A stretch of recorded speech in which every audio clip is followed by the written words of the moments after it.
സമാധാന Nobel Donald ട്രംപിന് സമർപ്പിക്കുന്നതായി ജേതാവ് മരിയ കൊറീന മച്ചാഡോ. ജനാധിപത്യത്തിനായി പോരാട്ടങ്ങൾ നടത്തിയാണ് വെനസ്വേലൻ രാഷ്ട്രീയ നേതാവായ മച്ചാഡോ എന്ന് നൊബേൽ കമ്മിറ്റി. ഇതിനിടെ അമേരിക്കൻ പ്രസിഡന്റ് ഡൊണാൾഡ് ട്രംപിനെ നൊബേലിന് പരിഗണിക്കാത്തതിൽ വിമർശനവുമായി വൈറ്റ് ഹൌസ് രംഗത്തെത്തി.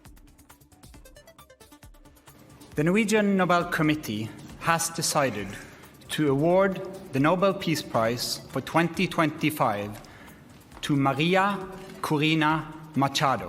സമാധാന നൊബേൽ വെനസ്വേലൻ ജനതയ്ക്കും അമേരിക്കൻ പ്രസിഡന്റ് ഡൊണാൾഡ് ട്രംപിനും സമർപ്പിക്കുന്നതായി ജേതാവായ വെനസ്വേലൻ പ്രതിപക്ഷ പാർട്ടി നേതാവ് മരിയ കൊറീന മച്ചാഡോ. ഇത് വെനസ്വേലൻ ജനതയുടെ പോരാട്ടത്തിന് ലഭിച്ച അംഗീകാരമാണ്. ഞങ്ങൾക്ക് പിന്തുണ നൽകിയ പ്രസിഡന്റ് ട്രംപിനും അമേരിക്കൻ ജനതയ്ക്കും സമർപ്പിക്കുന്നു എന്നാണ് കുറിപ്പ്. 2025 ജനുവരിയിൽ വെനസ്വേലൻ പോലീസ് മച്ചാഡോയെ കസ്റ്റഡിയിലെടുത്തപ്പോൾ പിന്തുണ പ്രഖ്യാപിച്ച് ട്രംപ് രംഗത്തെത്തിയിരുന്നു.